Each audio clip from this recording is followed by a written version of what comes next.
আজকে আমরা শিখব অফ ও অন এর ব্যবহার। কারো কিছুর সম্পর্ক বোঝাতে অফ বসে, যেমন the colour of the pen is black, কলমটির রং কালো। কোনো কিছুর অংশ বোঝাতে অফ বসে, যেমন এ পিস অফ কেক, কেকের একটি অংশ। এ কাপ অফ টি, এক কাপ চা।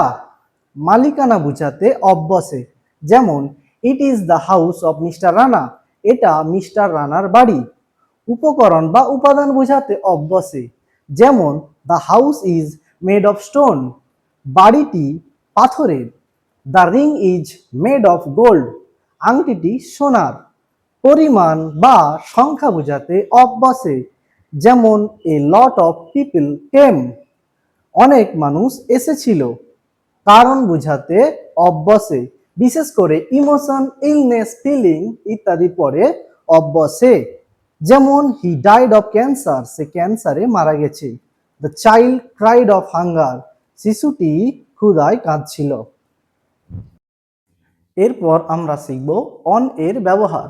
নদীর তীরে বোঝাতে অন বসে, যেমন Kolkata is situated on the bank of Hooghly river, Kolkata Hooghly নদীর তীরে অবস্থিত। কোনো কিছুর ওপর সংলগ্ন বোঝাতে অন বসে, যেমন the book is on the table, বইটি টেবিলের ওপর। ফ্লোরের সংখ্যা বোঝাতে অন বসে, যেমন the office is on the second floor, অফিসটি দ্বিতীয় তলাতে। দিন ও তারিখের পূর্বে অন বসে, যেমন he will come on Sunday, সে রবিবার আসবে। হি ওয়াজ বর্ন অন 15 মে, সে 15 মে জন্মগ্রহণ করেছে। যাতায়াতের মাধ্যম বুঝাতে অন বসে, যেমন he is on the bus. সম্বন্ধে বুঝাতে অন বসে, যেমন he wrote an essay on the dog, সে কুকুরের সম্বন্ধে প্রবন্ধ লিখেছে। নির্ভরতা বুঝাতে অন বসে, যেমন উই লিভ অন রাইস, আমরা ভাত খেয়ে বেঁচে থাকি। সময়ের বর্ণনা বুঝাতে অন বসে, যেমন the river looks beautiful on a moonlit night, জ্যোৎস্নাময় রাত্রে নদীটিকে সুন্দর লাগে।